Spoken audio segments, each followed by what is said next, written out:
inasema nini? Abakorinto ba mbere igice cyo cya 11 umurongo wa 5. Aha. Inyandiko yatubwira iti Yego. ariko umugore wese iyo asenga cyangwa agahanura adatwikira uyu mutwe we, atatwikira umutwe we, aba wukojeje isoni kabisa. Hiyo si Biblia? Hiyo ni Biblia. Wamemuuliza mtume katika madalili ya kiyama, Mtume Muhammad sallallahu alaihi wasallama akawaambia Waislamu, wakati mtaona wanawake wanatembea uchi barabarani bila haya, bila woga, mjue kiyama imekaribia. Hamujayaona? Tumbu wazi. Ubu ngubu bari kuvuga yashize umunda hanze ni Facebook. Hano ari Facebook. Bazayibukura kweli. Nukuvuga y'abasilamu ni salamu aleikum. Y'abakristu ni haleluya. Ni haleluya. Haleluya uzicyo bivuga? Bivuga amen. Uyu ni bala. Uyu ni bala.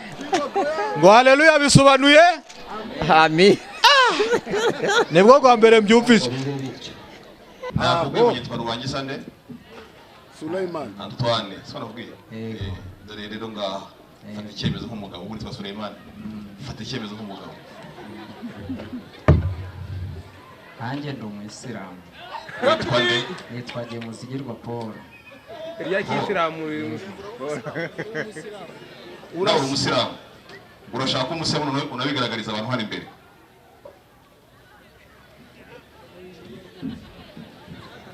Yewe bose ndabyemera. Allahu akbar. Ashhadu أن لا لا إله إله إلا الله إلا الله وأشهد أن محمدا رسول الله. الله أكبر. الله أكبر. Hagira umudamu aza mutwambikira vuba vuba byihuta ariko yaje ntacyo.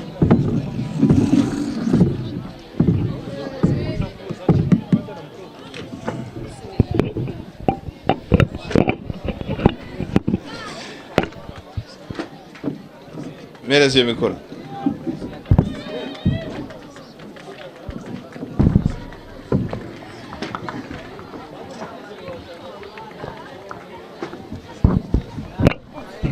Amagambo ngiye kuvuga urayasubiramo.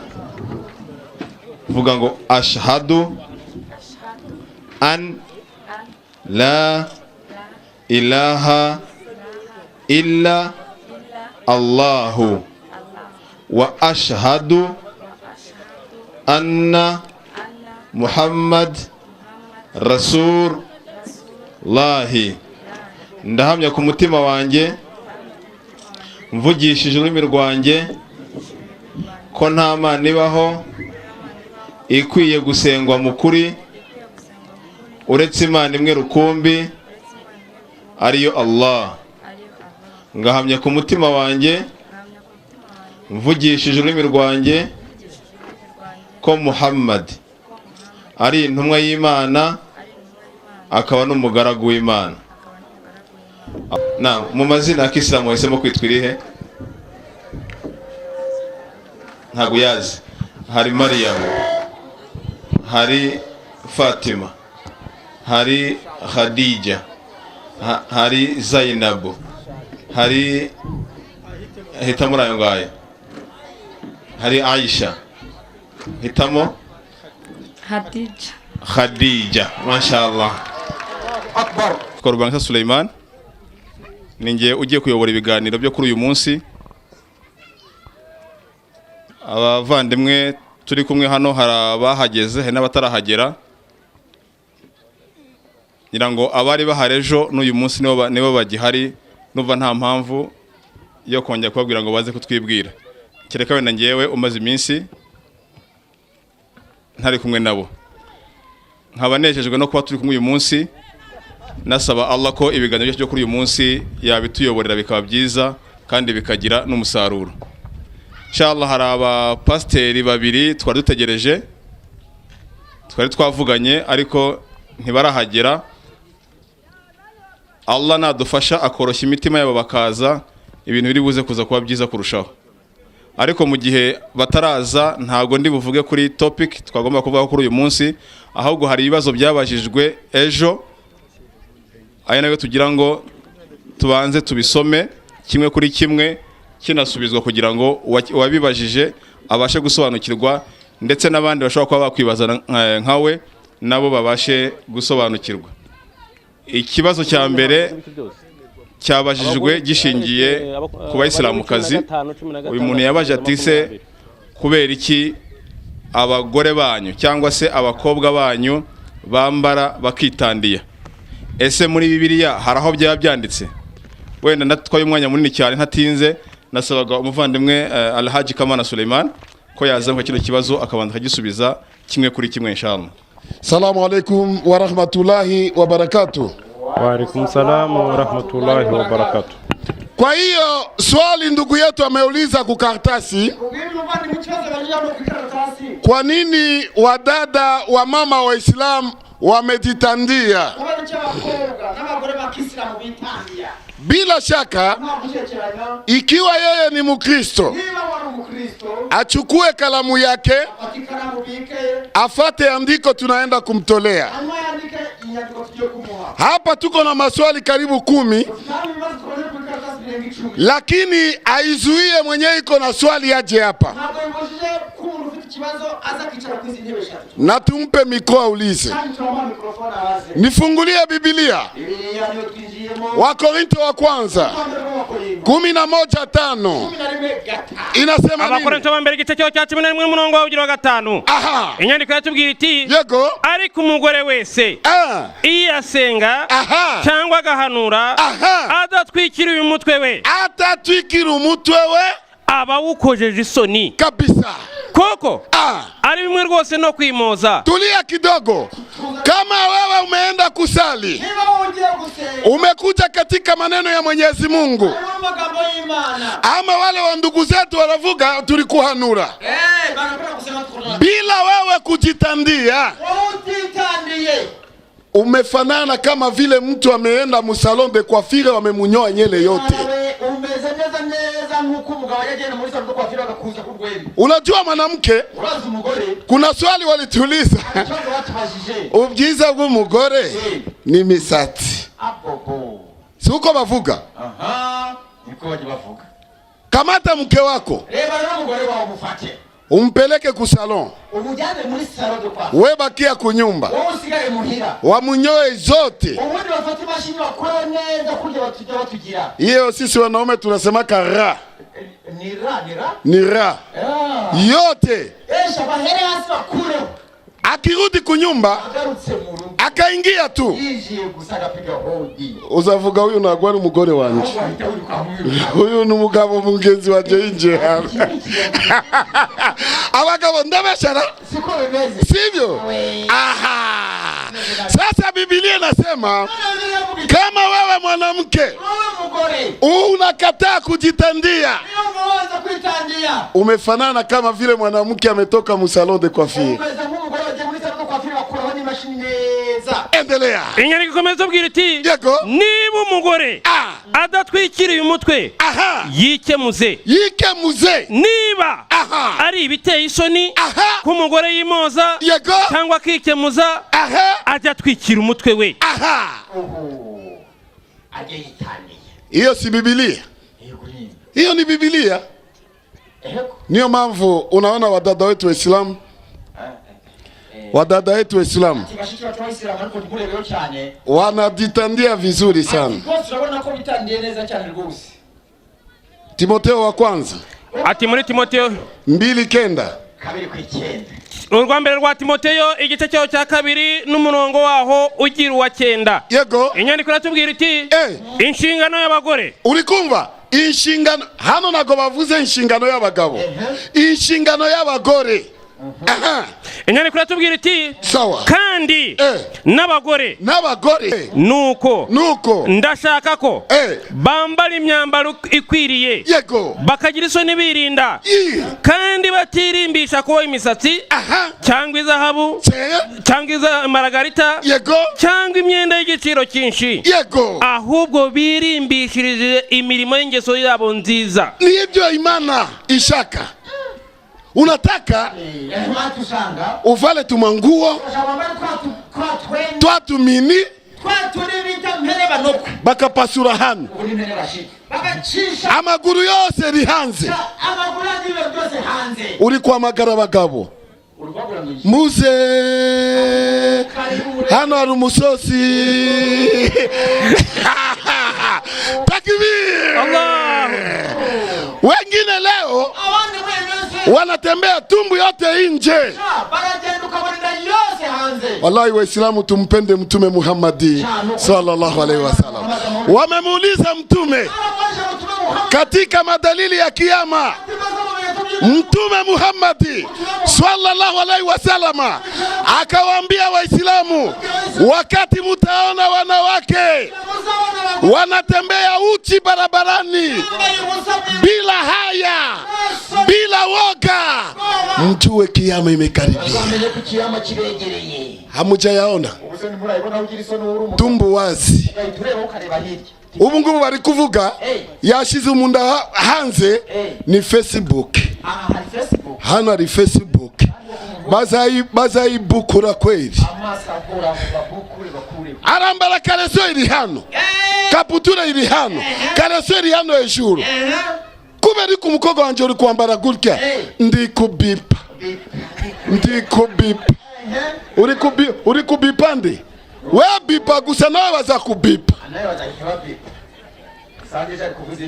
Inyandiko ikomeza itubwira iti yego ahubwo birimbishiriza imirimo y'ingeso nziza yego kuko bikwiriye ko abagore bavuga yuko bubaha Imana yego umugore yigana ituze aganduke rwose. Basi wadada zangu muogope Mwenyezi Mungu. Iwe mwenye kuchukua Biblia, iwe mwenye kufuata Qur'ani, hiyo ndio majibu tunawapatishia. Icyakabije kiti ese kubera iki musenga mwunamuka sawa byanditse muri Biblia bila kuchelewa. Unifungulie Nehemia. Wanasema sisi Waislamu tunasoma Agano la Kale tu, hatusome Agano Jipya. Leo tunaenda Agano la Kale kisha tuingie Agano Jipya. Kwa hiyo namuomba mwalimu wangu aje hapa kandi umuhungu wanje ngwino hano. Okay. Azamuki hano nyarutsa muri Nehemia. Kwa nini tunainama? Tukainuka kisha tukaenda kichwa chini ndani ya Biblia. Soma Nehemia igice cyaho cy'umunani yego mere ku murongo waho kangahe wa mbere wa kane. Inyandiko iratubwira iti yego muri Nehemia 8 umurongo waho ugira wa kane yego inyandiko iratubwira iti nuko Ezira ahagarara ku ruhimbi rw'ibiti yego rwabarijwe uwo murimo iruhande rwe mu kuboko kw'iburyo ahamagara Matitiya na Shema na Anaya na Uriya na Hirukiya na Maseya ibumoso ahagara Pedaya na Mishaeli na Marikiya na Hashimu na Ashibodan na Zakariya na Hashuramu. Komeza. Nuko Ezira, uyu Ezira arambura igitabo, yari imamu ambura igitabo imbere y'abantu bose kuko yari abisumbuye. Yego. Maze akirambuye abantu bose barahaguruka. Ezira ashima Uwiteka Imana nkuru, aravuga Allah akbaru. Njoo hivyo sisi Waislamu tunafungua. Kisha anasoma. Baada ya kusoma tunaenda muruku. Endelea andiko. Abantu bose barekereza bati yego amen amen amen. Batega amaboko. Umva kuri ruku. Batega amaboko. Bubika imitwe abo hasi. Icyambere ni ruku. Nyuma ya ruku urahaguruka. Allahu akbar. Sami Allahu liman hamida. Baramya Uwiteka. Bubitse amaso yabo hasi. Mashallah. Twabisomye he? Twabisomye he? Barabikora. Barabikora. Ntibahirahira mugani. Ni miziki gusa. Genda Yesu we waramamaye aho ugeze wose bakugurire ngofero. Hari abamaze gusenga. Niba kubita bibuno ugasanga mugore w'abandi n'umnikigabo kiri hano kiri kukubita kibuno cy'umugore cy'abandi. Genda Yesu we waramamaye aho ugeze wose bakugurire. Simama sheikh. Atubamuka. Mwene Siraki. Ati muri mwene Siraki. Yego. Igice cyo cya 50. Murongo wa 17. Wengine wanakuambia. Abandi bakubwira bati. Nikipiga magoti. Ati nimfukama gusa. Narangije kusenga. Ko tayari gusenga byarangiye. Haleluya. Biblia we. Nibyo. Mwene Siraki. Mwene Siraki. Yego. 50:17. Nuko imbaga yose ikihutira gupfukama. Niba turicara hariya nitukurikiza aya magambo nukuvuga twese hariya icyambere nukukora iki? Gupfukama. Tufukame. Twagiye twapfukama twumvira. Igakoza umutwe ku butaka. Igakora iki? Igakoza umutwe ku butaka. Tukti kubera iki twasize umutwe ku butaka? Kugira ngo yego isenge umutegetsi wayo. Gwe mushobora byose.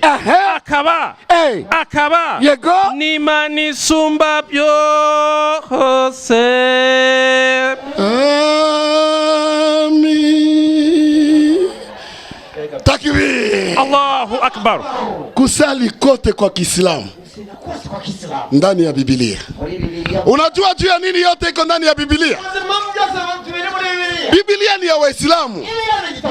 Soma Itangiriro 17. Igice cya 17. Yego. Umurongo waho wa 10. Sawa sheikh. Ingani kuratubwira iti azagenwe.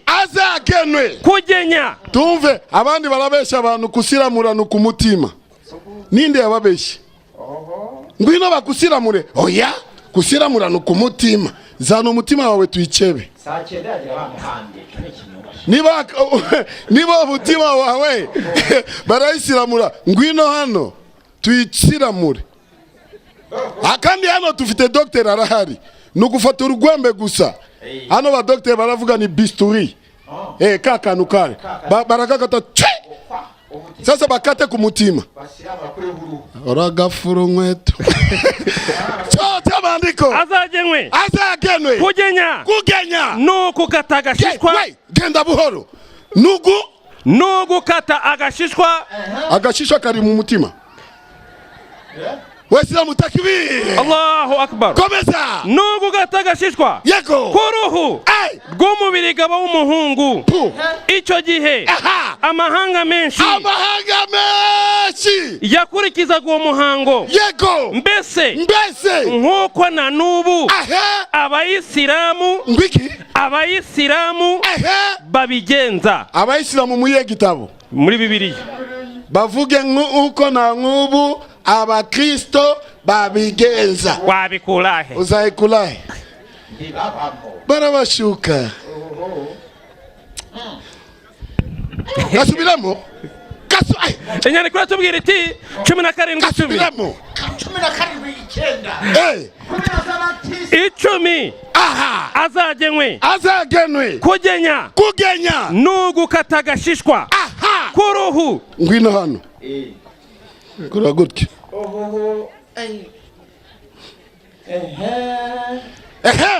N'ugukata agashishwa k'uruhu rw'umubiri w'umuhungu. Icyo gihe amahanga menshi yakurikizaga uwo muhango, mbese nk'uko na n'ubu abayisilamu babigenza. Allahu akbar.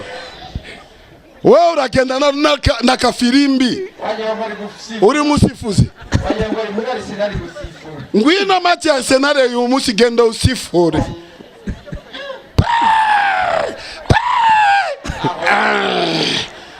Nina za kuwa firimbi. Takbir. Allahu akbar. Hiyo ni Uislamu imezungumza. Naam, yabayo twashimira abavandimwe akanya tubahaye gusubiza ibibazo twe dufite aha nubwo bose bitarangiye, ariko inshallah igihe kiracyahari. Umbabarire mpagare Sege wenyine hano, nta wundi ndashaka Sege wenyine hano. Sinshaka ko ndavuga Igiswahili. Sege uvuga Ikinyarwanda, zamuka. Nta wundi muntu ndashaka wowe. Ndashaka abakristo bice hari bambaye ikibazo kimwe gusa. Kishaka. Assalamu alaikum wa rahmatullahi wa barakatuh. Yubu 38 38 murongo wa kabiri. Yubu igice cya 38 murongo wa hugira wa kabiri. Yego. Inyandiko iratubwira iti muri Yubu 38 kabiri. Uwo ninde wangiza inama n'amagambo atari mu bwenge. Yego. Noneho kenyera kigabo kuko ngiye kukubaza nawe usubize. Takbir. Allahu akbar. Abese mwarakaye. Mwarakaye. Zamura gatoya. Nyekanyeza gatoya. Takbir. Allahu akbar. Uvuga ko Yesu ni intumwa y'Imana. Uvuga ko Yesu Isa bin Mariam ni intumwa y'Imana. Azamure kaboko. Njyewe n'uwa mbere. Mashallah. Sibyo? Tumanure. Uvuga ko Yesu ni Imana. Azamura kaboko. Dose yinjiye. Umuti winjiye. Uvuga ko Yesu ari Imana, azamura kaboko. Nugira isoni. Nta numwe. Uvuga ko Yesu ni umwana w'Imana, Imana yaramubyaye akamubyara. Azamura kaboko. Ngwino manuka. Takbir. Allahu akbar. Waislamu takbir. Allahu akbar. Ibintu birashushe muri Karabaye. Mashallah. Arabashije bati ninde wemera ko Yesu ari umwana w'Imana? Uti ngenda byemera. Nibyo uko byemera? Nibyo. Hano gwitwa nde? Muzigirwa Paul. Nkaguno mugabo rero umusobanuro ukuntu Yesu ari umwana w'Imana. Yohana tubibona muri Yohana 3 murongo wa 16. Yohana igice cya 3 murongo wa 16 inyandiko iratubwira iti yego kuko Imana yakunze abari ku isi cyane byatumye itanga umwana wayo w'ikinege kugira ngo umwizera wese atarimbuka ahubwo ahabwe ubugingo buhoraho. Ni hariya gusa. Urabona njyewe navuze cyane ndananiwe, ariko ndagaruka. Na Yesu yaravuze ndagaruka. Ariko ubu ngubu kwanza reka umuyobozi wanje amfashe gatoya, kandi ni general, uyitegure general Chenera Kigabo, kuko ngiye kukubaza nawe subize. Naam Sheikh Musa Sef adufashe mu kibazo. Mashallah. Utamusomeja. Assalamu alaikum wa rahmatullahi wa barakatuh. Wa alaikum salam wa rahmatullahi wa barakatuh. Muvandimwe harya witwa nde? Muzigirwa Paul. Muzigirwa Paul. Banza usuhuza abayisilamu bari hano n'abakristo. Salamu alaikum. Ego rwose. Uvanze ibintu rero. Kubasuhuza munsuhuzanyo. Nukuvuga iy'abasilamu ni salamu alaikum. Iy'abakristo ni haleluya. Ni haleluya. Haleluya uzi icyo bivuga? Bivuga amen. Uyu ni bala. Uyu ni bala. Ngo haleluya bisobanuye? Amen. Nibwo kwa mbere mbyumvise. Uvuga haleluya bakagusubiza? Cyangwa haleluya bisobanuye amen? Haleluya ni amen. Amen kavuga bibe bityo. Hanyuma haleluya bivuga amen. Ni hatari uyu. Reka dukomeze kuko twinjiye muri iyi topic nabona twarara hano. Muvandimwe wemera ko Yesu ari umwana wande? Umwana w'Imana. Imana urayizi? Ndayizi. Imana ni iki? Imana ni urukundo. Ni urukundo. Aha turi urahareba? Ndahareba. Hari umwuka uri hano? Umwuka? Uri hano cyangwa nawe uhari? Umwuka urahari. Uri he? Uri hano hose. Nyine uri ushaka kuwunyereka? Umwuka ntago ugaragara. Sawa sawa. Umwuka urabyara? Umwuka urabyara? Ndabaza ndashaka kumenya. Umwuka urabyara? Umuntu yumva guhuha kwawo ntabwo umuntu amenya aho gana cyangwa. Nyine ndakubajije sinkubajije umwuka ujya hehe. Ndakubajije umwuka urabyara cyangwa ntubyara? Nta kintu uziho. Uvuze ukuri. Yohana 4:24 hanyuma tugaruke. Yohana 4:24. Ndio. Inasema hivi. Ndio. 24 inasema. Ndio. Nuko rero. Aha. Imana n'umwuka. Rekeraho. Imana ni iki? Utubwiye kuba umwuka ubyara nta kintu ukoze iki? Hari icyo ubiziho? Umwuka icyo ubyara. Wavuze nakubajije umwuka urabyara unsubiza ko ntacyo ubiziho siko wambwiye? Ni ukuvuga wowe ntabwo uzi ko umwuka ubyara cyangwa? Mikoro ntabwo irimo kuvuga. Wowe watubwiye yuko umwuka niba ubyara cyangwa utabyara hari icyo ubiziho? Halo. Ibyawe n'umwuka ntacyo.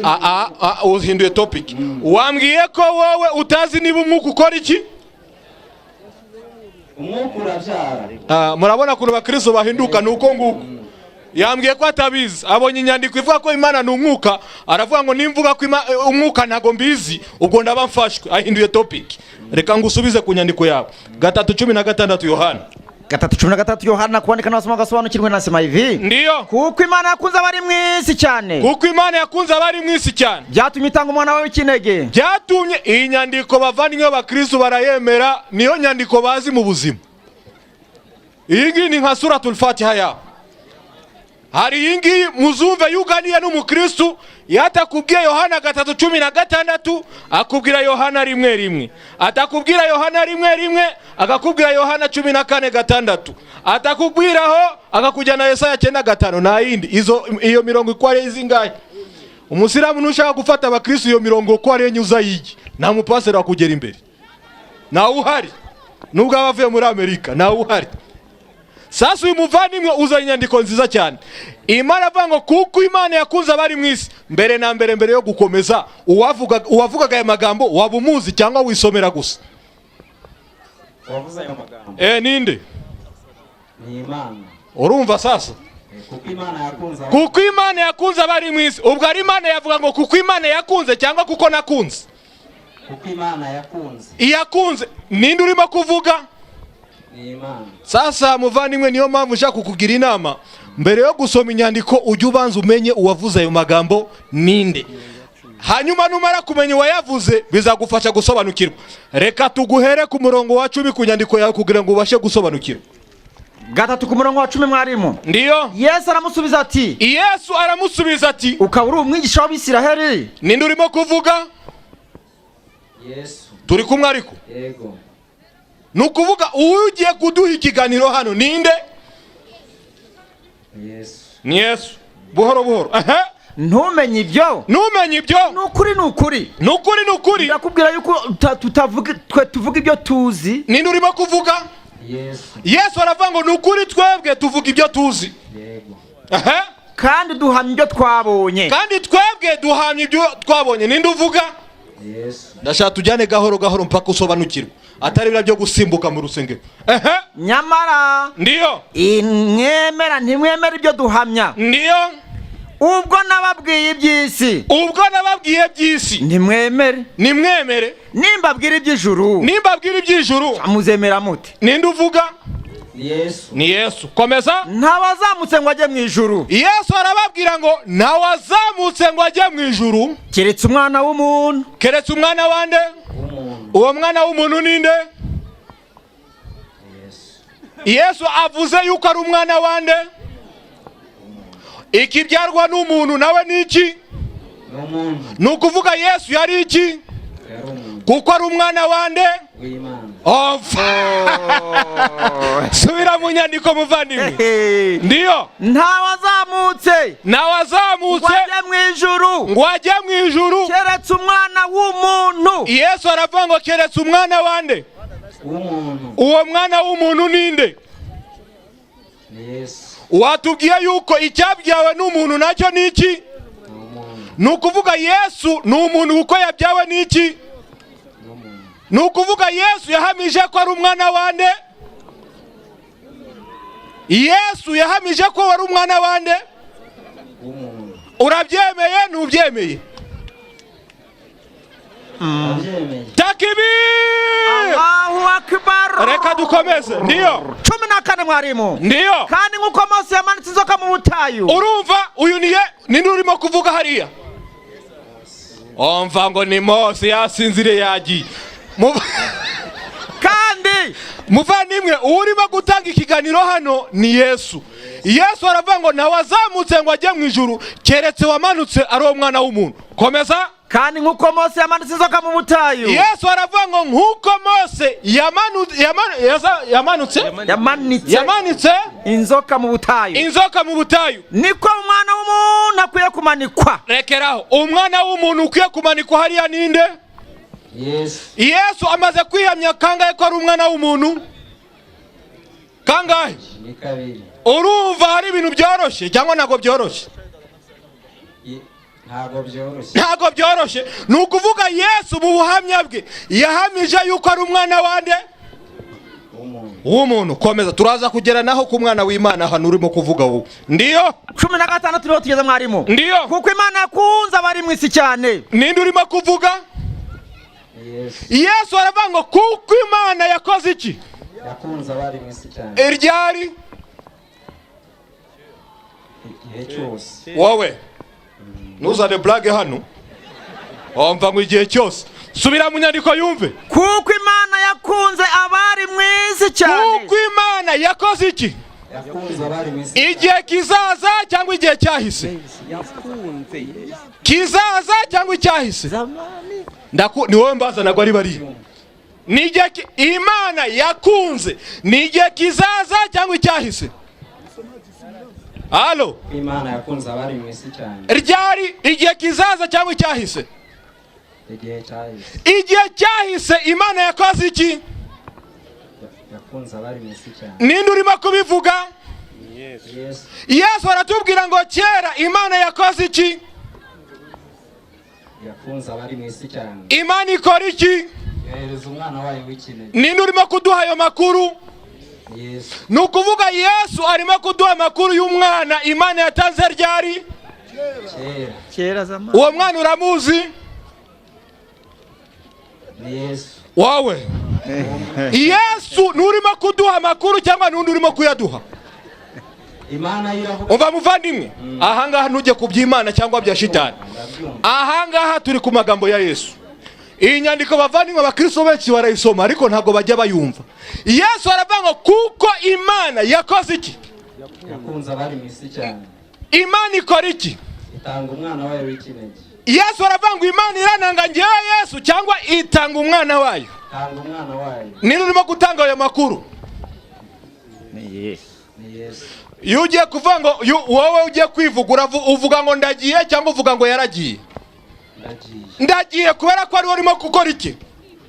Kwivuga. Ariko iyo ugiye kuvuga undi wavuga gute? Uvuga gute? Kugira Omva. Nago wumva gase kuva kare. ngo kupiki. Wowe iyo ugiye kugenda uvuga ngo ndagiye cyangwa uvuga ngo yaragiye? Ndagiye. Iyo ugiye kuvuga undi yagiye. Rero na Yesu rero atubwira ngo Imana yakunze abari mu isi ikora iki? Yatanze umwana. Ubwo Yesu arimo kwivuga cyangwa ari kuvuga undi? Takbir! Allahu akbar. Uwo wundi Yesu yavugaga wabumuzi? Nuko Yesu yakundaga kuvugira mu garuka hano ntuzamurijwe kandi gato yagwaje. Gabanya speed. No kuvuga ngo Yesu kenshi yakundaga kuvugira mu migani. Aho ngaho ijambo migani ririmo. Aho ngaho ijambo migani ririmo. Akabazo nkubajije, umwana Yesu yavuze ko Imana yatanze wabumuzi yego cyangwa oya? Niba ari yego nyereka hano Imana yamutanze kera byanditswe muri Bibiliya. Ni hariya nyine muri Yohana. Yohana Yesu umva hariya na migani irimo. Yohana Yesu yavugaga ibintu byahise kera. Ariko uzi gusoma? Fungura Yeremiya 31:9 mu Bibiliya wizani. Ndabona ari bwo uri busobanukirwe neza.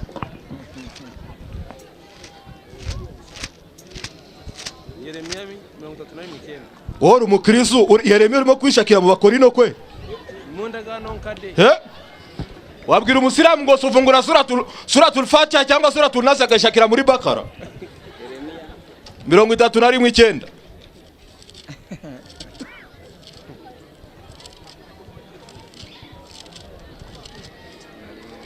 Wahageze hadusomera umutwe w'amagambo uravuga gute?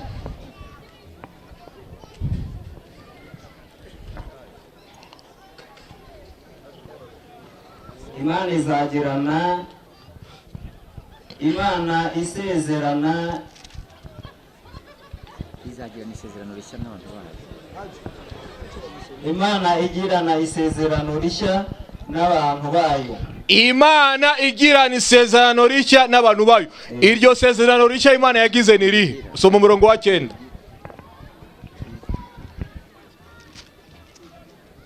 Bazaza barira.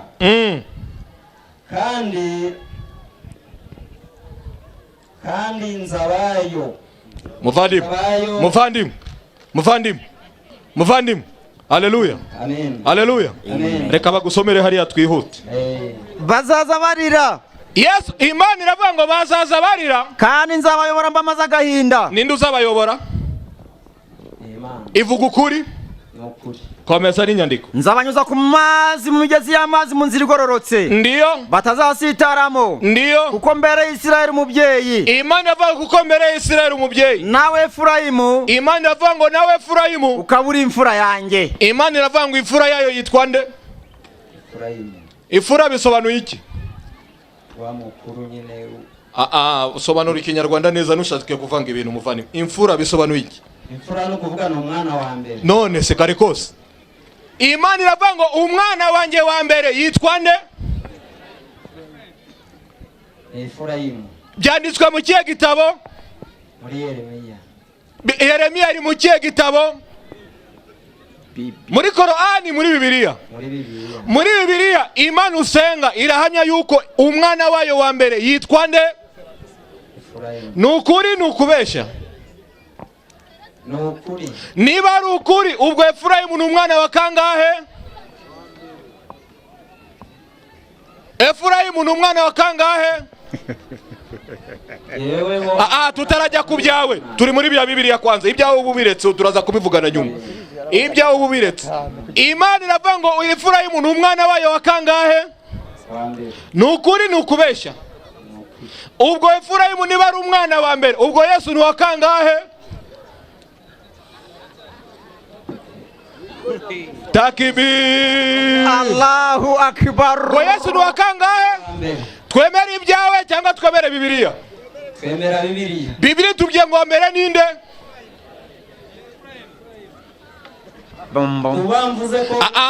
Bibiliya itubwiye ngo wa mbere ninde? Efurayimu. Wowe ukemera ko uwa mbere ninde? Ni Yesu. Ubwo tukwemere wowe cyangwa twemere Bibiliya? Ni Bibiliya. Nitwemera Bibiliya turahamya yuko Efurayimu ari wa kangahe? Yesu. Mukurangiza abavandi, mukurangiza reka ndangize n'abandi bafate mikro. Akabazo kanyuma nkubaza. Imana usenga ni umugabo n'umugore? Ni umugabo. Allahu akbar. Inna lillahi wa inna ilaihi rajiun. Nabuze nicyo mvuga. Umuntu w'umugabo gasenga umugabo mugenzi wawe abisaka suzuguro kwe? Ni umugabo. Rero iyo Mana yawe y'ingabo ushobora kutubwira uburyo yabyaye Yesu? Muncamake. Tubwire strategy yakoresheje. Impamvu mbona ko Yesu nago nkubajije impamvu ibyawa mbere twabiretse. Ndakubajije tubwira uburyo Imana yabyaye Yesu. Njewe ndi umwana mfite papa wanjye mfite na mama wanjye. Buri muntu uri hano azi impamvu uri amwita papa n'impamvu yutumwita nde? Mama. Birazwe. Tubwire impamvu uvuga ko Yesu ari umwana w'Imana. Yamubyaye gute? Mbibona hara muri Yohana. Gute nyine muri Yohana turabisoma. Yamubyaye gute? Akongera mu Bakolosayi. Umva nusimbukane Bibiliya. Ngewe nakubajije Imana yamubyaye gute? Yamubyaye nyine mu kugira ngo imutume nyine. Gute? Bagiye mu bitaro se, bagiye mu cyumba, bagiye. Yamubyaye mu mwuka. Gute babyara mu mwuka gute? Ni nkuko wabwiriza abantu bakahindukira, bakamenya ubutumwa bwiza. Bakareka ibibi. Nukuvuga Imana kubyara Yesu ntago yigeze ihura n'umugore ngo babyare. Nukuvuga ufite umugore? Iyo uhuye n'umugore wawe mukitwikira ikiringiti, umwana bari w'ikiringiti cyangwa bari wawe? Ibyo ni iby'umubiri kandi umwuka. Ni iby'umubiri? Bibiliya iri mu mubiri iri mu mwuka? Iri mu mwuka. 1:31 Luka reka mbikwereke no muri Bibiliya. 1:31 Luka. Muzanire ibintu bibiri hano tumwereke. Twega tuzi iby'umubiri n'iby'umwuka byose aho ushaka turakujyana. 3:1 Luka. Nsome. Hasome. Kandi dore uzasama inda. Ndiyo. Uzabyara umwana w'umuhungu. Binshiri ibi tujye kukwerekana ibyo Bibiliya ivuga mu Islamu ibingibi ntago twega tubyemera. Ntago twege tubyemera ngiye kukwereka muri Bibiliya. Komeza. Uzabyara umwana w'umuhungu. Urugero tugiye gufata uyu nguyu ni Bikira Mariya. Uyu nguyu ni malayika. Somi nyandiko. Uzabyara umwana w'umuhungu. Uyu malayika arimo kubwira Mariya ngo uzabyara umwana w'iki? W'umuhungu. Komeza. Uzamwite Yesu. Uzamwite Yesu. Komeza. Azaba mukuru. Ndiyo. Azitwa umwana w'isumba byose. Ndiyo. Kandi ubwami bw'Imana izamuha intebe ya se Dawudi. Komeza. Azima inzu ya Yakobo. Ndiyo. Iteka ryose. Ndiyo. Ubwami bwe ntibuzashira. Ndiyo. Mariya abaza marayika ati, aho ngaho niho nshaka. Ibyo bizabaho bite? Kufite wasiwasi. Muvandimwe. Uyu ni Mariya arimo kuganira nande? Na malayika. Uyu Mariya abaza malayika, ibyo birashoboka bite kubyara ngewe na mugabo twigeze dukora iki? Duhura. Komeza. Marayika aramusubiza ati, malayika abwira Mariya ati, umwuka wera zakuzaho. Urugero uyu ni umwuka wera. Sawa? Uyu mwuka wera uje kuri nde? Kuri Mariya. Ariko urimo gukurikira. Uyu hano hari Mariya. Ninde uje hejuru ya Mariya? Ni Imana cyangwa ni umwuka wera? Sawa. Komeza.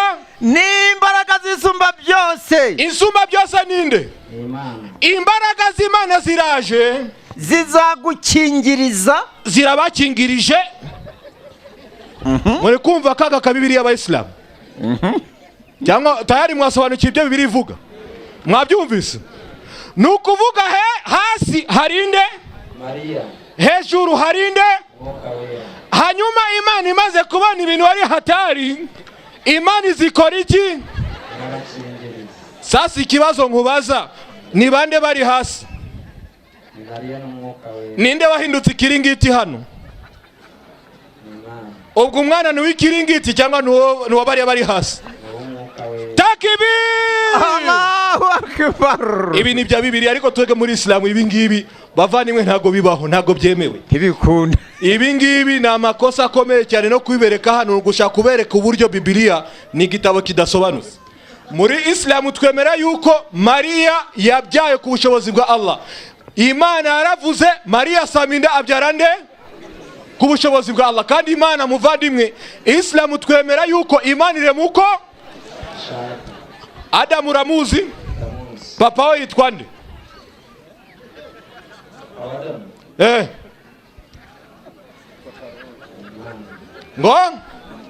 ngo ninde ntabwo nagiteguyeho yoro ko defense iba hano ngo iguterure kujyane hari ngo papa wa rero icyo nakwigisha muvandimwe Adam na papa afite Adam Imana yamuremye imukomoye he Imana irema Eva imukomoye kuri nde ni ukuvuga Eva akomoka ku mugabo utagira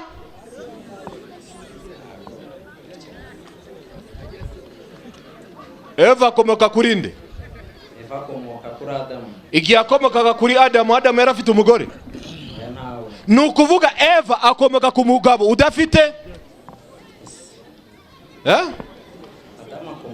Eva akomoka ku mugabo udafite icyo gihe Adamu yari afite umugore ni ukuvuga Eva yakomotse ku mugabo udafite na Yesu nawe agakomoka ku mugore udafite urumva ari nde ukomeye uwakomotse ku mugore agaca mu nzira wowe waciyemo n'uwakomotse ku mugabo nace mu nzira wowe waciyemo urumva ukomeye ninde takbir Allahu akbar hari ikindi twongeraho abayisilamu ushaka gusobanukiwe asobanukiwe salamu alaykum wa alaykum salam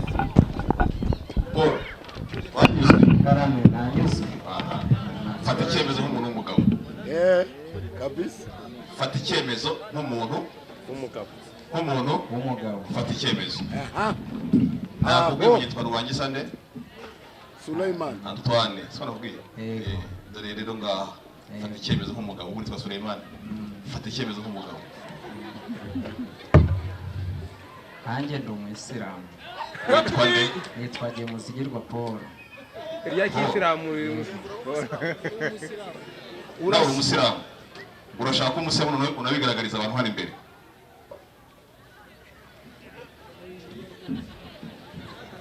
yeweho bose ndabyemera nta kibazo Allahu akbar فضل معنا maze bakubona umugabo mwiza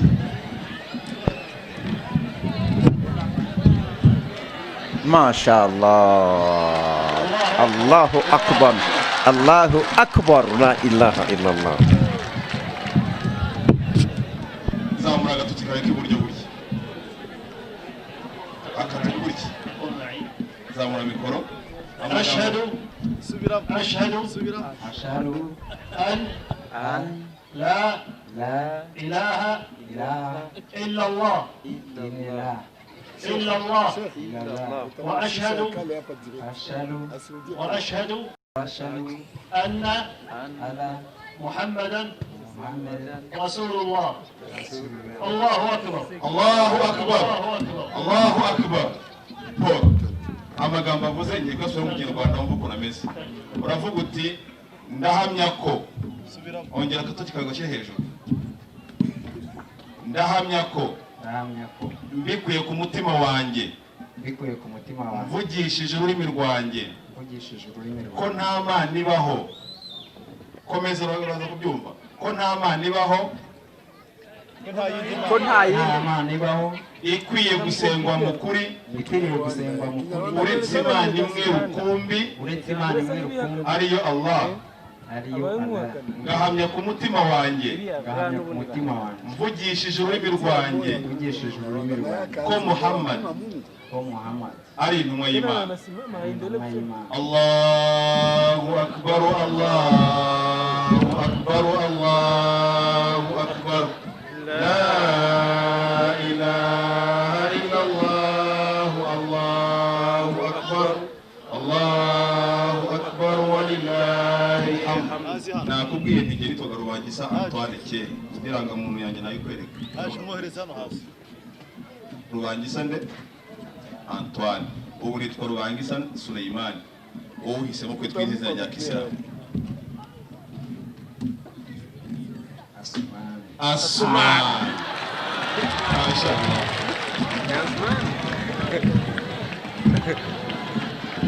Oh, birashyushye. Ayo. Egera uyu mugabo. Naam. Hari undi muvandimwe avuye mu gihugu cya Burundi, nawe bafite ikibazo kimwe yifuza kubaza.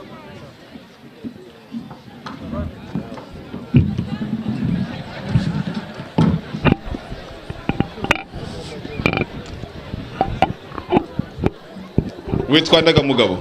Witwa Harerimana Iva. Harerimana Iva. Ikibazo cyawe Iva? Ikibazo canje mfise ni ikibazo kimwe, mugana rifise bine ngo bamaze ikibazo kimwe. Yego. Uko ibyo mwigishije byose nabitahuye. Yego. Wabyumvise ute?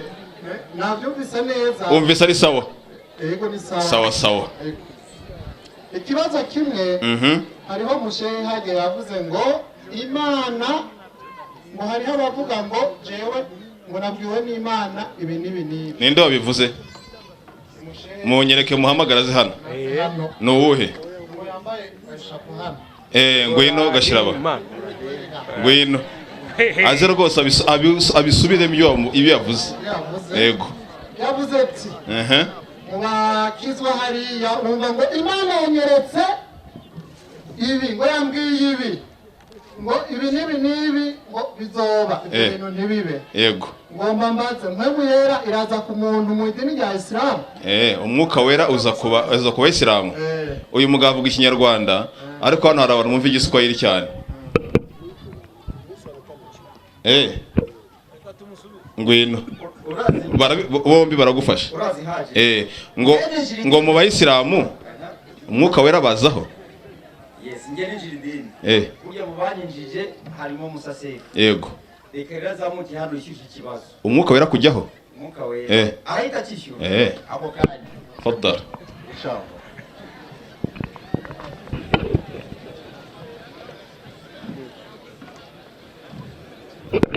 Assalamu alaikum wa rahmatullahi wa barakatuh. Aba bavandimwe kubabwira iby'umwuka wera ntabwo bisobanuye ko umwuka wera umanukira abayisilamu. Sibyo bayisilamu? Umwuka wera muri Islam turawemera ijana.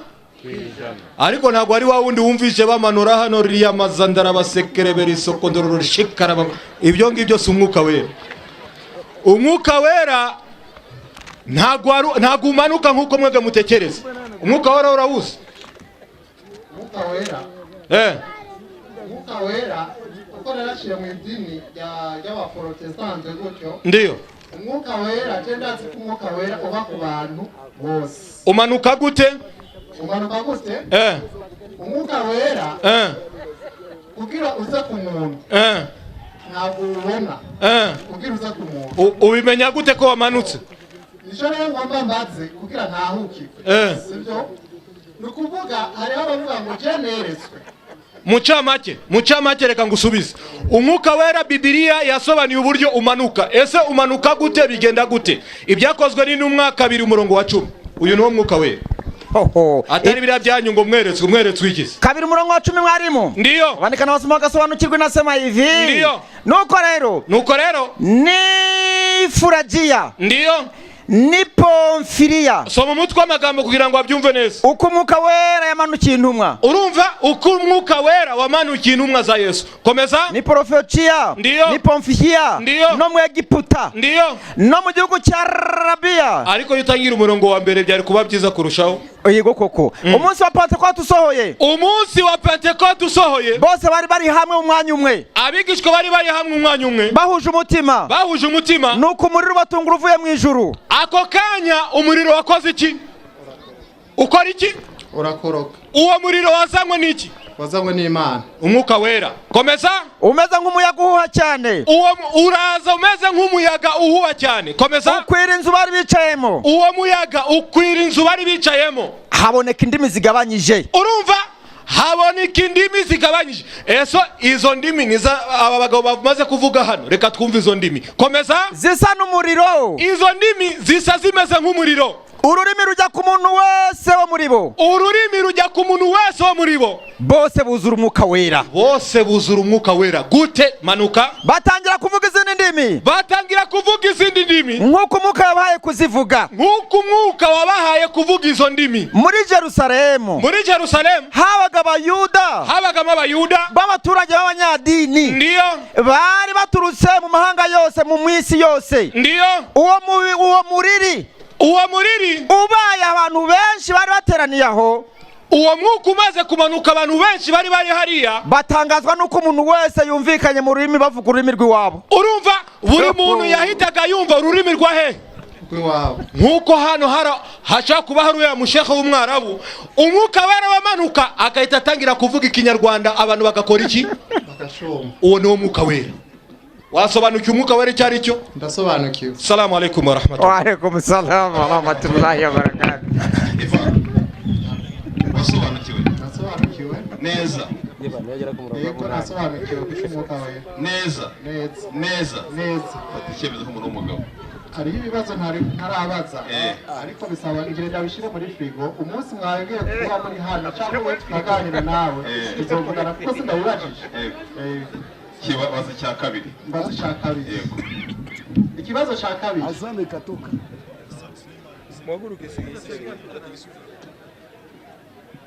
Gira vuba, gira vuba. Ikibazo cya kabiri nshaka kubaza no kuvuga nshaka mu dutandukaniriza.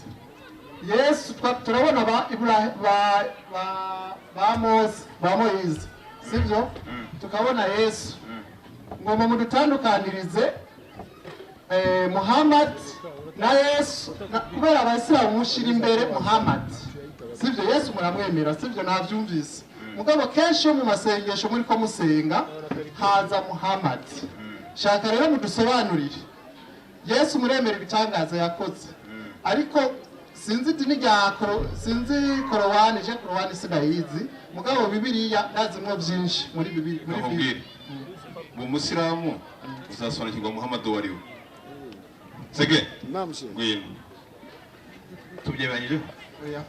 Ariko utaragenda. Reka uyu mugabo banza agira icyo akumbariza gatoya. Mubaze niki? Oya. Ariya wavuze Imana iganira n'abantu.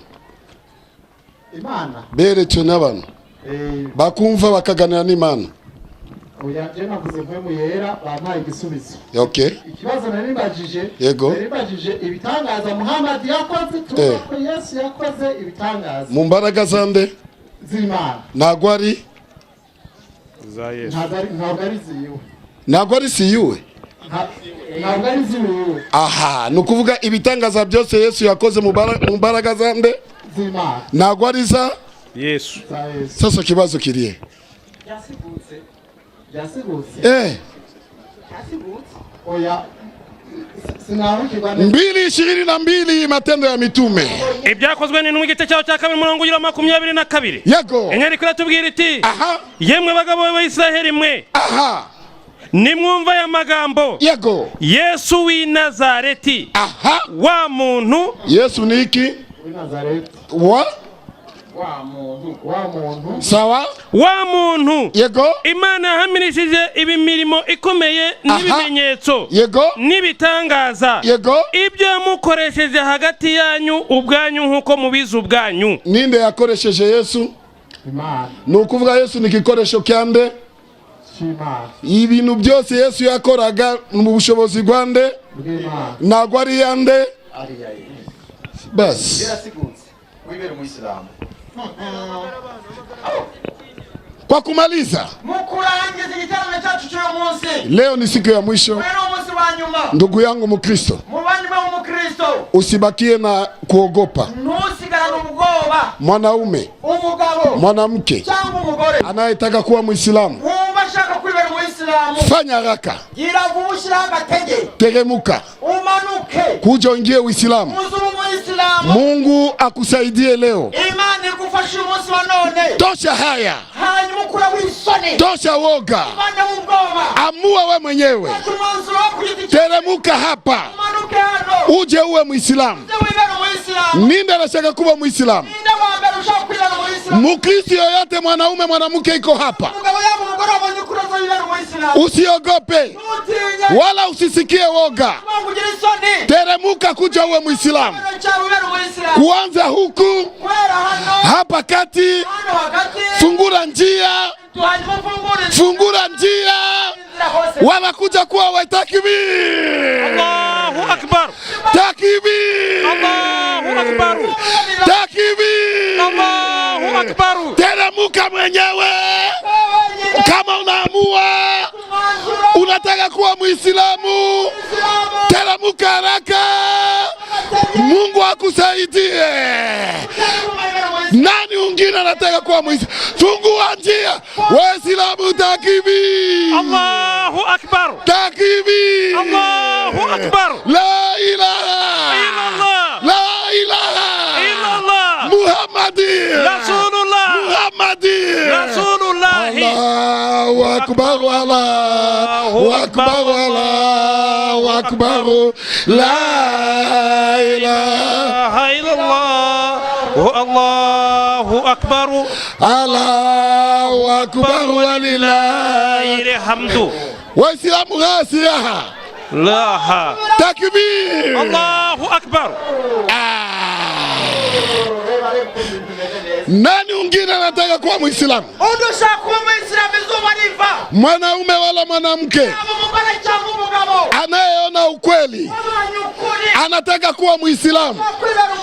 Wewe usisikie woga, wala usisikie haya. Leo ni muda ya kuokoa nafsi yako. Fungua njia, fungua njia. Angalia dada yangu anakamata uamuzi.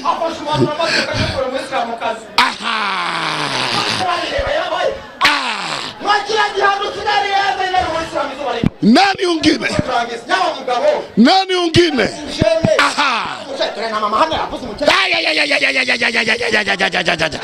Takbir! Waislamu tuzamura kabako. Tuzamure. Zamura. Amabako abiri. Nyeganyeza. Nyeganyeza. Takbir! Allahu akbar.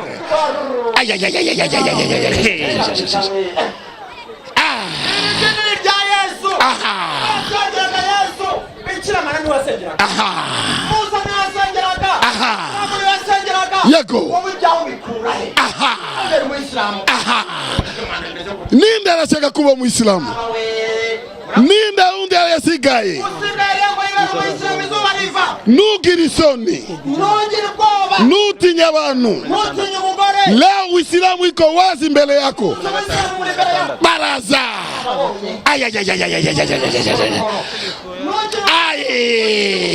Aha. Yego. Ehe. Aha. Sheikh Ahmed hana rundi. Aha. Aya. Mwenye anaona ukweli tena. Njoo ule anakuja. Wako wanakuja pole pole. Wako wanakuja pole pole, mashallah. Mashallah. Mashallah. Takbir. Allahu Akbar. Takbir. Leo ni siku yako ndugu yangu. Wewe usiogope mtu wala usisikie haya. Uislamu ndio dini ya Mwenyezi Mungu. Uislamu ndio dini ya Mwenyezi Mungu. Wewe usiogope, chukua uamuzi.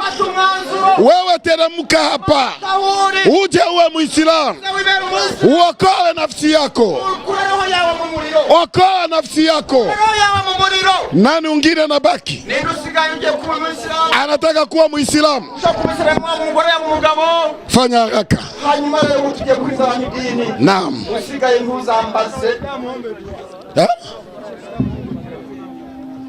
Dua. Waislamu, wakati hao ndugu zetu wako wanaingia dini, tuombe dua kwa Mwenyezi Mungu katika shida yako, katika shida ya dini. Tunyangue dua zetu kwa Mwenyezi Mungu, sababu wa malaika wa Mungu wako hapa. Dua hivi iko direct kwa Mwenyezi Mungu. Haya, tunaacha shehe wetu awaingize dini. Naam, amagambo abagabo bagiye kuvugamo murayasubiramo ko bayavugamo. Uyu mugabo narangiza ayashyira mu Kinyarwanda, mwumva icyo uyu mushehe amaze kuvuga.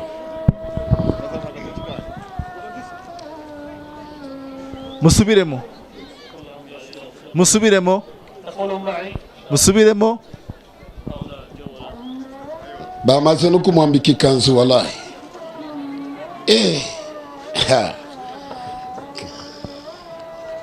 Na wao mvalishe shehe, wanamuuzia kanzu sasa hivi. Ibintu birashushe muri Karabayi. Nawe ngwino hano, wao ndo wabaye Musilamu kare. Vayo. Vayo ngwino hano mzee. Ja al-akhar. Uri Musilamu. Genda uri Musilamu. Jaharero kibazanye.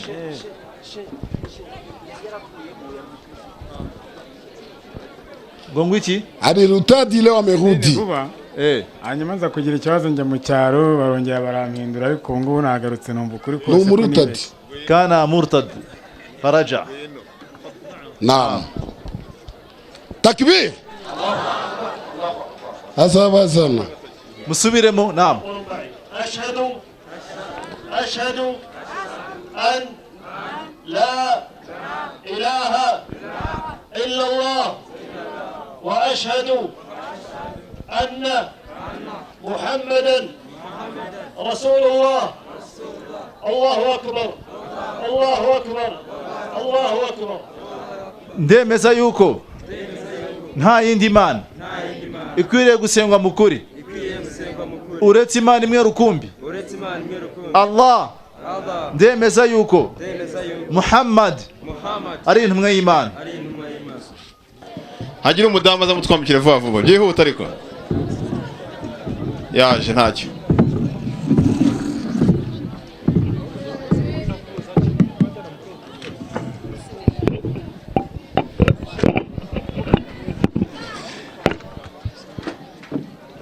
Merezi iyo mikoro.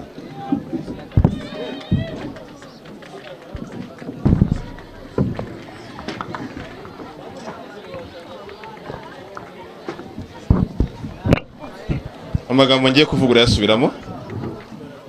Vuga ngo ashhadu an la ilaha illa Allahu wa ashhadu anna Muhammad Rasulullahi. Ndahamya ku mutima wanjye mvugishije ururimi rwanjye ko nta mana ibaho ikwiye gusengwa mu kuri uretse Imana imwe rukumbi ariyo Allah. Ngahamya ku mutima wanjye mvugishije ururimi rwanjye ko Muhammad ari intumwa y'Imana akaba n'umugaragu w'Imana. Na mu mazina ya Kisilamu wahisemo kwitwa irihe? Ntabwo yazi. Hari Maryam, hari Fatima, hari Khadija, hari Zainab, hari hitamo ayo ngayo, hari Aisha, hitamo Khadija. Mashallah. Akbar. بسم الله والحمد لله والصلاة والسلام على رسول الله صلى الله عليه وسلم. اللهم اجعل جمعنا هذا جمعا مرحوما واجعل تفرقنا من بعد تفرقا معصوما ولا تجعل فينا ولا منا ولا معنا شقيا ولا محروما. اللهم اهدنا واهد بنا واجعلنا سببا لمن اهتدى. اللهم اهدنا واهد بنا واجعلنا سببا لمن اهتدى. اللهم اهدنا واهد بنا واجعلنا سببا لمن اهتدى برحمتك يا أرحم الراحمين. اللهم أعز الإسلام والمسلمين. اللهم أعز الإسلام والمسلمين. اللهم أعز الإسلام والمسلمين.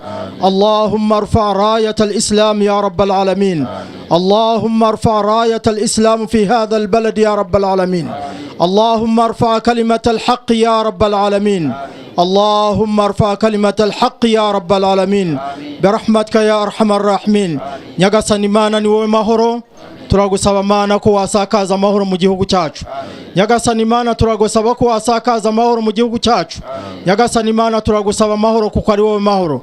nyagasani Mana turagusaba amahoro n'umutekano mu gihugu cyacu. nyagasani Mana turagusaba amahoro n'umutekano mu gihugu cyacu. nyagasani Mana sakaza amahoro n'imigisha yawe mu miryango yose y'abanyarwanda. nyagasani Mana sakaza amahoro n'imigisha yawe mu miryango yose y'abanyarwanda. nyagasani Mana sakaza amahoro n'imigisha yawe mu ngo zose z'abatuye u Rwanda. nyagasani Mana turagusaba ko warinda igihugu cyacu. nyagasani Mana turagusaba ko warinda igihugu cyacu. nyagasani Mana turagusaba ko warinda igihugu cyacu. nyagasani Mana turagusaba amafunguro meza. nyagasani Mana turagusaba amafunguro meza. nyagasani Mana turagusaba amafunguro meza. niba amafunguro yacu ari mu ijuru Mana turagusaba Mana ko wayatumanurira. nyagasani Mana niba amafunguro yacu ari munsi mu kuzimu nyagasani Mana turagusaba ko wayatuzamurira. nyagasani Mana niba amafunguro yacu ari mu nyanja turagusaba Mana ko yadukurirayo. nyagasani Mana turagusaba kandi tukwinginga ko watubabarira ibyaha byacu, ko watubabarira ibyaha byacu. nyagasani Mana wakire abagaragu bawe bayobotse inzira yawe, baje bayoboka inzira y'idini yawe. nyagasani Mana turagusaba ko wabakira, wakweza ibikorwa byabo. nyagasani Mana natwe turagusaba ko wakweza ibikorwa byacu, ko watwereza ibikorwa byacu. subhana rabbika rabbil izzati amma yasifun wa salamun ala al mursalin walhamdulillahi rabbil alamin. Assalamu alaykum wa rahmatullahi.